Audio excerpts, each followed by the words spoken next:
$50 millones. Esa cifra, lanzada al mundo como una bomba mediática, convirtió a Nicolás Maduro en el fugitivo más caro del Caribe.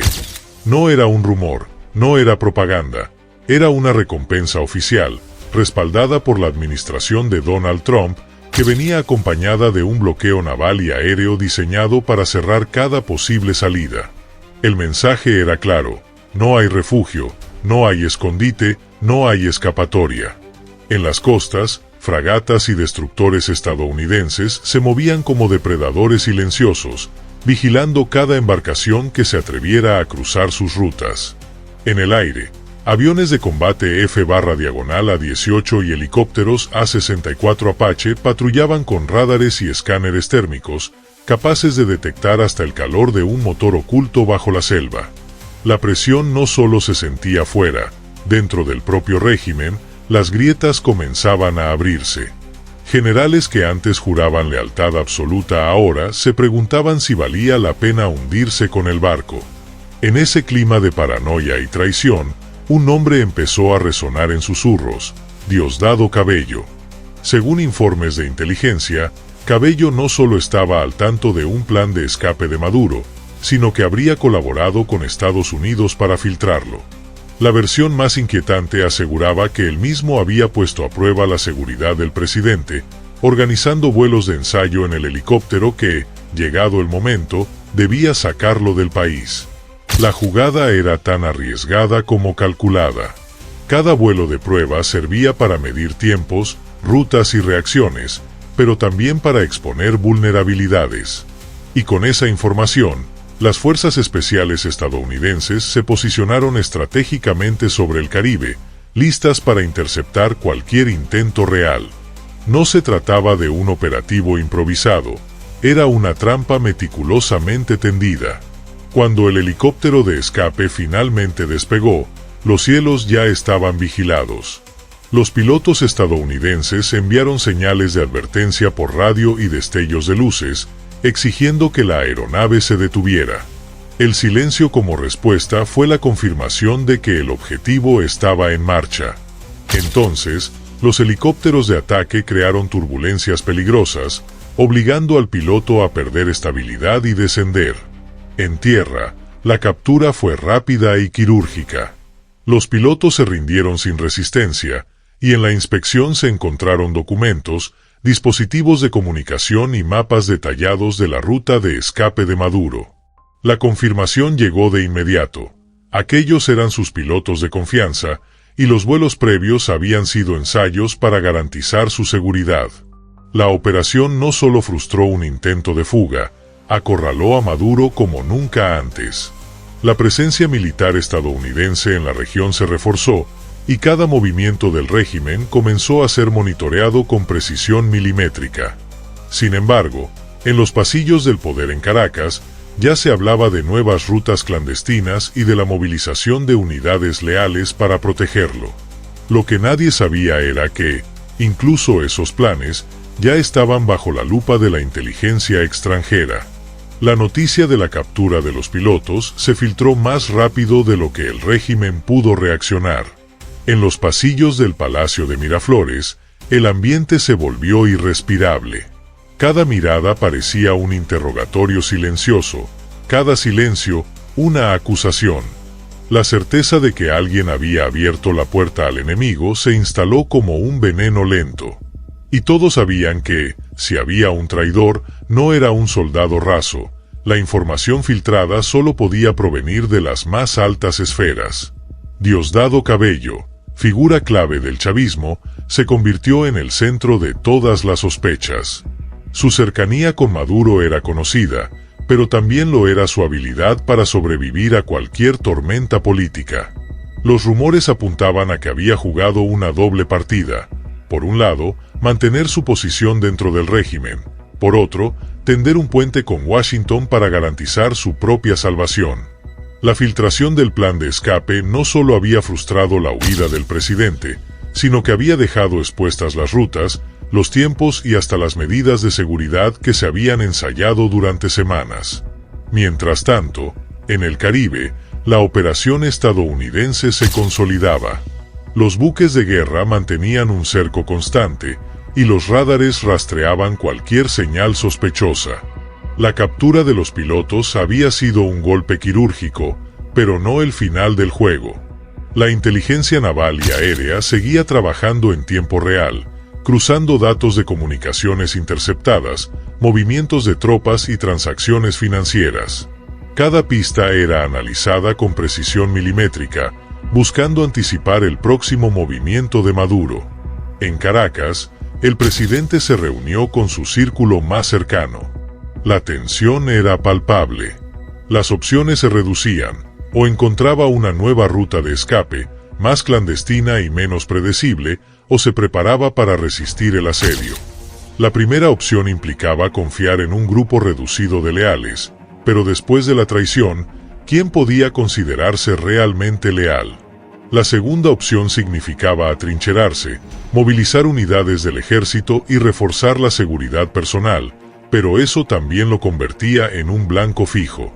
Los servicios de inteligencia estadounidenses, por su parte, ya habían detectado movimientos inusuales en zonas fronterizas y en puertos secundarios. Pequeñas embarcaciones, vuelos no registrados y caravanas militares que parecían desplazarse sin un objetivo claro. Todo indicaba que el régimen estaba probando rutas alternativas, quizás para despistar, quizás para preparar un nuevo intento de fuga. La presión internacional aumentaba. Los aliados de Maduro en la región guardaban silencio, midiendo el costo de seguir apoyándolo. Cada día que pasaba, el cerco se cerraba un poco más. Y aunque el presidente intentaba proyectar una imagen de control, las grietas eran evidentes. La captura de sus pilotos de confianza no solo había sido un golpe operativo, había sido un mensaje. Nadie está a salvo. En ese tablero de ajedrez, cada movimiento contaba. Y mientras las piezas se acomodaban, la pregunta que flotaba en el aire era si el próximo golpe sería definitivo o si el juego se prolongaría, arrastrando a todos a un desenlace inevitable. La noche en Caracas se volvió más oscura de lo habitual. No era solo la falta de luz en las calles, era la sensación de que algo se movía en las sombras. En los barrios cercanos a instalaciones militares, se escuchaban motores encendiéndose a horas inusuales, convoys que avanzaban sin luces y helicópteros que sobrevolaban a baja altura. El régimen estaba en movimiento, pero no para atacar, se estaba reacomodando, buscando rutas que escaparan al ojo implacable de la vigilancia extranjera. Maduro había ordenado a sus hombres más leales que diseñaran un nuevo plan de escape. Esta vez, nada de helicópteros visibles ni rutas predecibles. La idea era fragmentar el trayecto, pequeños tramos por tierra, trasbordos en zonas rurales y finalmente, una salida marítima desde un punto no registrado en los mapas oficiales. El problema era que, después de la traición que había expuesto el primer intento, la confianza se había convertido en un lujo que ya no podía permitirse. En paralelo, la inteligencia estadounidense no descansaba. Satélites en órbita geoestacionaria captaban imágenes de alta resolución, mientras drones de largo alcance sobrevolaban discretamente las fronteras y costas venezolanas. Cada movimiento sospechoso era registrado, analizado y cruzado con datos de comunicaciones interceptadas. Los analistas sabían que el régimen intentaría un segundo intento, y la clave estaba en anticiparse. Dentro del alto mando militar venezolano, las tensiones se agudizaban. Algunos generales, conscientes de que el cerco internacional se cerraba, empezaban a considerar discretamente sus propias salidas. Otros, en cambio, redoblaban su lealtad, convencidos de que resistir era la única opción. Esa división interna era un arma de doble filo, debilitaba la capacidad de reacción del régimen, pero también lo volvía más impredecible.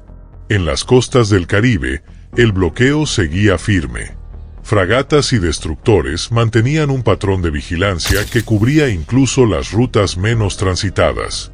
Los radares de largo alcance podían detectar embarcaciones pequeñas a kilómetros de distancia, y los helicópteros de patrulla estaban listos para interceptar cualquier objetivo en minutos. La presencia de submarinos, Aunque no confirmada oficialmente, era un rumor persistente entre pescadores y marinos locales.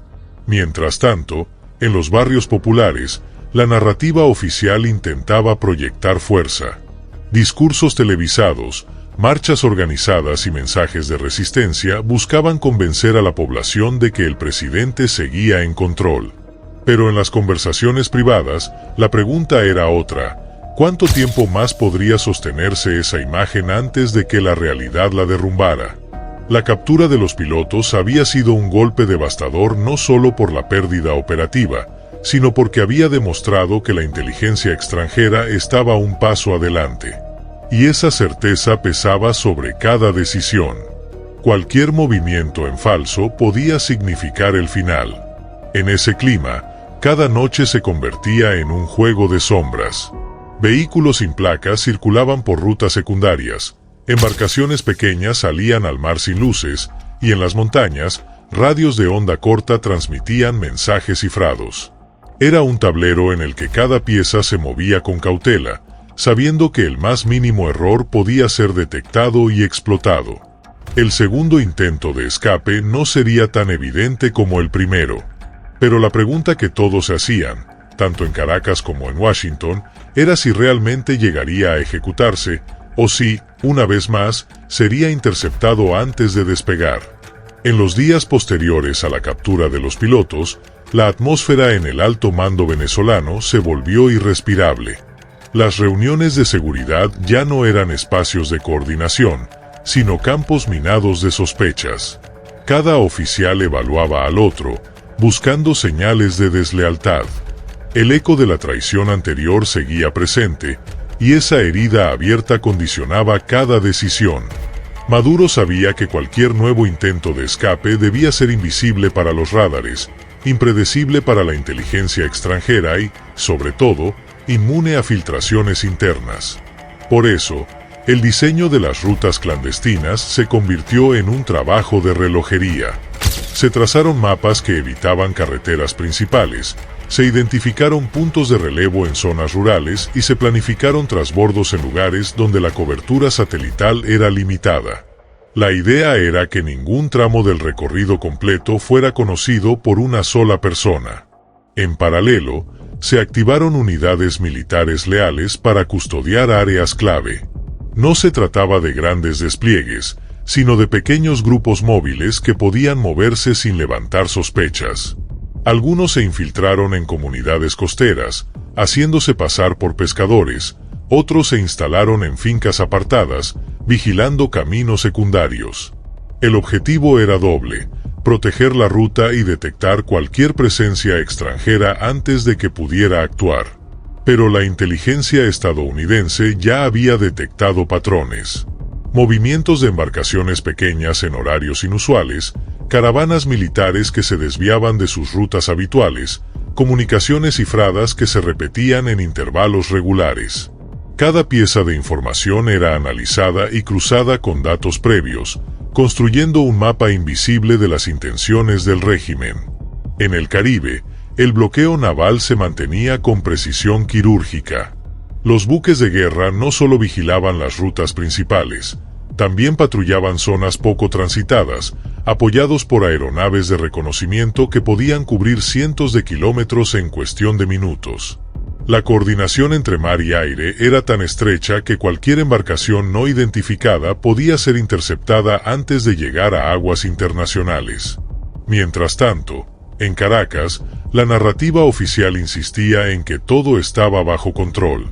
Los discursos televisados hablaban de soberanía y resistencia, pero en privado, el círculo cercano del presidente sabía que el margen de maniobra se reducía cada día. La presión internacional no cedía, y la posibilidad de un operativo sorpresa seguía latente. Las rutas clandestinas, aunque ingeniosas, tenían un enemigo implacable: el tiempo. Cada día que pasaba aumentaba la probabilidad de que fueran descubiertas. Y en un entorno donde la lealtad podía cambiar de bando en cuestión de horas, mantener el secreto era casi imposible. En ese tablero de movimientos calculados, la pregunta no era si la inteligencia extranjera detectaría el nuevo plan, sino cuándo.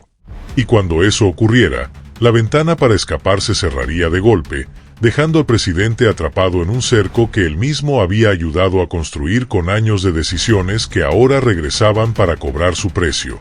La inteligencia estadounidense había aprendido a leer el pulso del régimen como un médico que detecta una arritmia. No necesitaban ver el plan completo para saber que algo se estaba gestando, bastaba con observar los cambios sutiles.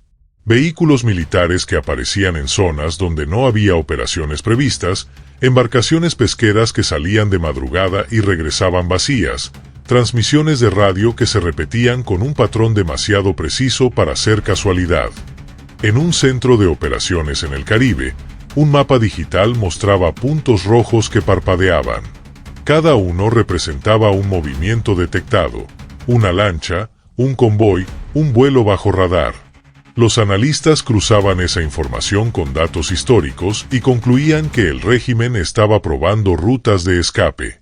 No era un ensayo improvisado, era una coreografía cuidadosamente diseñada para confundir y dispersar la vigilancia. Pero la ventaja estaba del lado de quienes observaban desde arriba. Satélites de alta resolución captaban imágenes en tiempo real, y drones de largo alcance podían seguir un objetivo durante horas sin ser detectados. Cada embarcación que salía de la costa era fotografiada, cada vehículo que se desviaba de su ruta habitual quedaba registrado. La red de vigilancia era tan amplia que, aunque el régimen intentara ocultar un movimiento entre decenas de falsos, siempre había un patrón que lo delataba. En Caracas, Maduro recibía informes contradictorios. Algunos de sus hombres aseguraban que las rutas estaban limpias, otros advertían que la vigilancia extranjera era más intensa que nunca. La desconfianza crecía. El presidente sabía que un segundo fracaso sería letal para su imagen y su seguridad. Por eso, cada decisión se tomaba con un nivel de paranoia que rozaba la obsesión. Mientras tanto, en las costas, pescadores locales notaban la presencia constante de embarcaciones militares extranjeras. Algunos afirmaban haber visto luces en el horizonte que se movían en formación, otros escuchaban el rugido lejano de motores de aeronaves que nunca se acercaban lo suficiente para ser vistas. El bloqueo no era solo físico, era psicológico. El mensaje era claro: cualquier intento de fuga sería detectado antes de llegar a aguas internacionales. La inteligencia estadounidense comenzó a filtrar información selectiva a medios internacionales, dejando entrever que conocían los movimientos del régimen. No era solo una advertencia, era una estrategia para sembrar dudas dentro del círculo de confianza de Maduro. Si alguien filtraba información, ¿quién sería el próximo en ser descubierto? En ese clima, las rutas clandestinas empezaron a desmoronarse antes de ser utilizadas. Un punto de relevo fue abandonado tras detectarse un dron sobrevolando la zona. Una embarcación preparada para el último tramo fue incautada por guardacostas en un operativo rutinario. Cada pieza del plan caía como fichas de dominó, y el tiempo para improvisar se agotaba. El cerco se cerraba, no con un golpe final, sino con una presión constante que asfixiaba cualquier intento de movimiento. Y en ese silencio tenso, todos sabían que el próximo error no dejaría margen para un tercer intento. En el corazón del Palacio de Miraflores, las paredes parecían encogerse. Las reuniones de seguridad se habían convertido en sesiones de urgencia, donde cada propuesta era evaluada con la ansiedad de quien sabe que el tiempo se agota. Maduro, rodeado de un círculo cada vez más reducido, escuchaba informes que describían un panorama asfixiante: rutas clandestinas comprometidas, vigilancia extranjera constante y un bloqueo que no mostraba fisuras. La respuesta del régimen fue inmediata y desesperada. Se ordenó la movilización de unidades militares hacia puntos estratégicos, no para atacar, sino para crear distracciones. Convoys de vehículos blindados se desplazaban hacia zonas fronterizas, generando la impresión de que se preparaba una ofensiva. En realidad, eran maniobras de distracción, diseñadas para saturar la capacidad de vigilancia de las fuerzas estadounidenses y obligarlas a dispersar recursos. En paralelo, Se activaron operaciones de contrainteligencia. Agentes leales comenzaron a filtrar información falsa sobre supuestos planes de escape, rutas inventadas y movimientos inexistentes. El objetivo era sembrar confusión, obligar a la inteligencia extranjera a perseguir fantasmas mientras el verdadero plan se mantenía oculto. Sin embargo, esta estrategia tenía un riesgo evidente. Cada mentira debía ser lo suficientemente creíble para engañar, pero no tan elaborada como para delatar que se trataba de una trampa. En el Caribe, la respuesta fue fría y calculada. Los analistas estadounidenses no se dejaban llevar por la primera señal. Cada pista era verificada, cada movimiento contrastado con datos previos. Si algo no encajaba, se archivaba como posible distracción.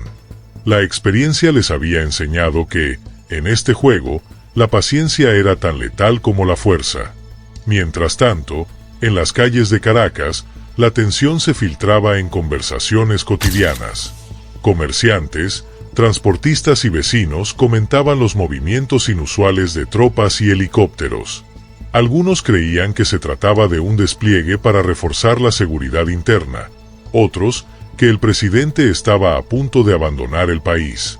La incertidumbre alimentaba rumores, y los rumores, a su vez, debilitaban la narrativa oficial. En las costas, pescadores reportaban la presencia de embarcaciones militares venezolanas en zonas donde nunca antes habían operado. Algunos aseguraban haber visto lanchas rápidas cargadas con cajas selladas, escoltadas por hombres armados. Nadie sabía si eran suministros, armas o parte de un plan de fuga. Lo único claro era que el mar, antes un espacio abierto, se había convertido en un tablero de maniobras militares. La presión internacional seguía aumentando. Cada día, nuevos comunicados advertían sobre las consecuencias de cualquier intento de romper el bloqueo. Y aunque el régimen intentaba proyectar control, la realidad era que cada movimiento estaba siendo observado, analizado y, en muchos casos, anticipado. En ese escenario, las medidas desesperadas podían ser tanto una oportunidad como una trampa mortal. Un paso en falso, una filtración mínima, y todo el plan se derrumbaría antes de siquiera ponerse en marcha. El cerco no solo era físico, era psicológico y estaba diseñado para que el enemigo se equivocara por sí mismo. En la madrugada, Caracas parecía contener la respiración. Las calles, normalmente agitadas incluso de noche, estaban extrañamente vacías. En los alrededores de instalaciones militares, la actividad era frenética pero silenciosa. Camiones descargando cajas selladas, soldados moviéndose en grupos reducidos, oficiales revisando mapas bajo la luz tenue de linternas. No era un despliegue rutinario, era la preparación de algo que debía ejecutarse con precisión absoluta. El plan final de escape empezaba a tomar forma. Después de semanas de intentos frustrados y rutas comprometidas, el círculo más cercano a Maduro había diseñado un esquema que combinaba tierra, agua y aire, pero de manera fragmentada. La idea era que ningún tramo del recorrido fuera lo suficientemente largo como para ser detectado por completo. Un traslado terrestre en vehículo sin identificación llevaría al presidente hasta un punto intermedio en la costa. Desde allí, una embarcación rápida lo conduciría mar adentro, donde un helicóptero lo recogería para el último salto hacia un destino desconocido. Cada tramo estaba asignado a un grupo distinto, y ninguno conocía el plan completo. La compartimentación era extrema. Los conductores no sabrían a quién transportaban, los marinos no conocerían el punto final, y los pilotos recibirían coordenadas solo minutos antes del despegue. La intención era evitar filtraciones, pero también significaba que cualquier error en la cadena podía arruinarlo todo. En el Caribe, sin embargo, la vigilancia seguía siendo implacable. Los radares de los buques estadounidenses detectaban cualquier embarcación que se apartara de las rutas habituales. Drones de reconocimiento sobrevolaban las costas, y aeronaves de patrulla mantenían un ojo constante sobre zonas consideradas de alto riesgo. La inteligencia había aprendido a detectar patrones incluso en el caos. un vehículo que se detiene demasiado tiempo en un punto aislado, una lancha que apaga sus luces antes de llegar a puerto, una transmisión de radio que se repite con un código sutilmente alterado. En Washington, los analistas recibían actualizaciones en tiempo real. Cada movimiento sospechoso era marcado en un mapa digital que mostraba la costa venezolana como un tablero de ajedrez. La orden era clara: no intervenir hasta confirmar la presencia del objetivo, pero estar listos para actuar en segundos. Mientras tanto, en Caracas, el ambiente en el círculo presidencial era de tensión absoluta. Las conversaciones eran cortas, las miradas, calculadoras. Nadie confiaba plenamente en nadie. La traición anterior seguía pesando como una sombra, y la certeza de que la inteligencia extranjera podía estar escuchando cada palabra obligaba a comunicarse con gestos, notas escritas y códigos improvisados. En las horas previas a la ejecución del plan, se realizaron pruebas de comunicación y desplazamientos de reconocimiento. Vehículos sin placas recorrieron rutas secundarias. Embarcaciones pequeñas se internaron en el mar para medir tiempos y distancias, y helicópteros militares realizaron vuelos aparentemente rutinarios sobre zonas costeras. Todo debía parecer normal, pero cada movimiento estaba cargado de intención. El riesgo era enorme.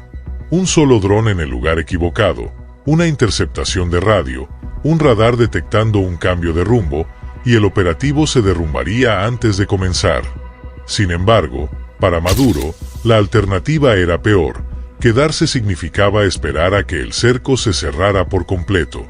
Y esa noche, más que nunca, el tiempo era un enemigo que no perdonaba. La noche elegida llegó sin anuncios ni discursos.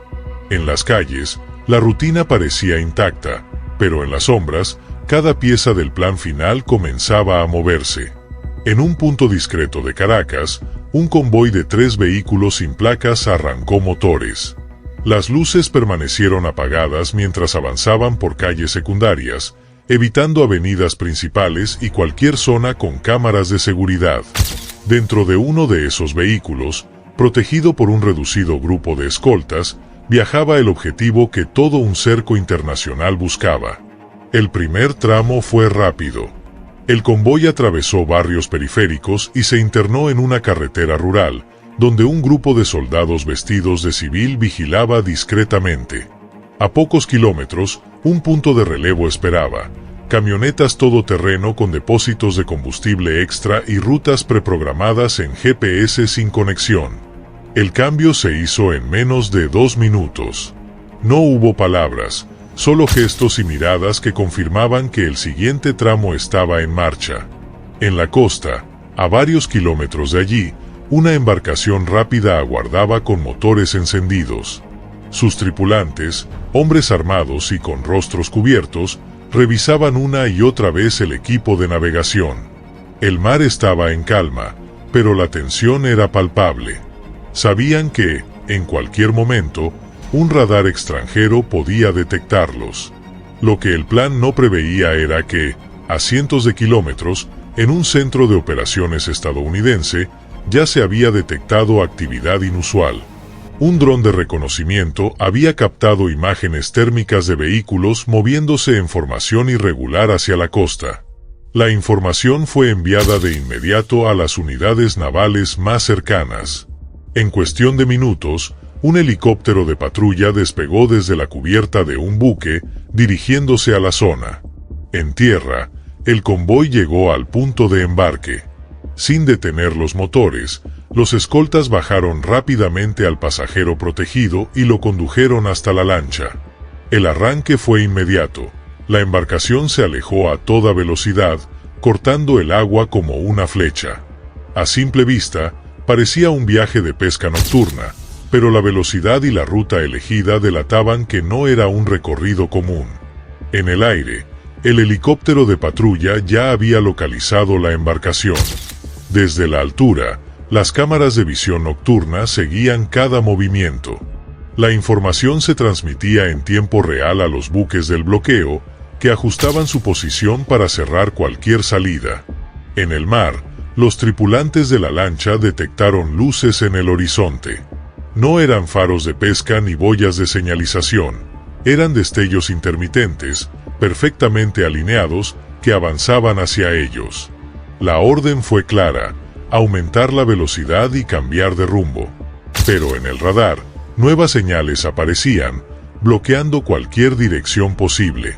El cerco se estaba cerrando, y aunque el plan había sido diseñado para ser invisible, la realidad era que cada movimiento estaba siendo observado. En ese instante, la diferencia entre escapar y ser capturado se reducía a segundos. En el mar, la lancha aceleraba al límite, levantando una estela blanca que brillaba bajo la luz de la luna. El rugido de los motores se mezclaba con el golpeteo del agua contra el casco. A bordo, los hombres armados miraban hacia atrás, intentando distinguir si las luces que lo seguían estaban más cerca. El pasajero protegido permanecía agachado, cubierto por una lona, mientras uno de los escoltas hablaba por radio en un código breve y urgente. En el horizonte, las luces se multiplicaban. No era una ilusión. Varias embarcaciones rápidas se acercaban desde direcciones opuestas, cerrando el paso. Desde el aire, un helicóptero de patrulla mantenía la mira térmica fija sobre la lancha, transmitiendo coordenadas a las unidades navales. La voz en la radio de los interceptores era seca y precisa: objetivo localizado. Mantener contacto visual. Preparar maniobra de cierre. En cuestión de minutos, el mar se convirtió en un laberinto sin salida. A babor, una patrullera cortaba la ruta hacia aguas abiertas. A estribor, otra embarcación bloqueaba el giro hacia la costa. Por encima, el helicóptero descendía lo suficiente para que el ruido de sus aspas se impusiera sobre cualquier otro sonido. Los tripulantes de la lancha sabían que estaban atrapados, pero aún intentaban una última maniobra, un cambio brusco de rumbo hacia una zona de arrecifes poco profundos, esperando que los interceptores no se arriesgaran a encallar. La respuesta fue inmediata. Desde el aire, bengalas iluminaron la zona, revelando cada detalle del mar y eliminando cualquier ventaja de la oscuridad. Las patrulleras ajustaron su posición, cerrando el cerco con precisión milimétrica. Una de ellas se colocó en paralelo a la lancha, generando una ola lateral que la desestabilizó.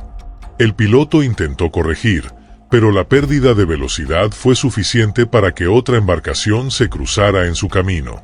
Las órdenes de alto se repitieron por altavoces y señales luminosas. No hubo disparos, pero la presión era insoportable. Finalmente, el piloto redujo la velocidad y levantó las manos.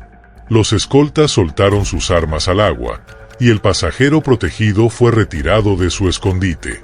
La identidad no tardó en confirmarse. No era Maduro, pero sí uno de sus hombres de mayor confianza, encargado de coordinar la ruta final del escape. En la inspección se encontraron mapas, dispositivos de comunicación y coordenadas que coincidían con puntos de la costa venezolana bajo vigilancia. La captura no significaba el fin del cerco, pero sí un golpe devastador para el plan. Con esa información, la inteligencia extranjera podía anticipar cualquier nuevo intento antes de que comenzara. En Caracas, la noticia llegó antes del amanecer. El presidente comprendió que el margen de maniobra se había reducido a casi nada. Cada ruta, cada contacto, cada recurso estaba bajo observación. El bloqueo no solo había frustrado 2 intentos de fuga, había convertido cada movimiento en una apuesta de alto riesgo. El mar volvió a la calma, pero la tensión seguía flotando en el aire. El juego no había terminado, pero las piezas estaban cada vez más limitadas. Y en ese tablero, un solo error podía sellar el destino de todos.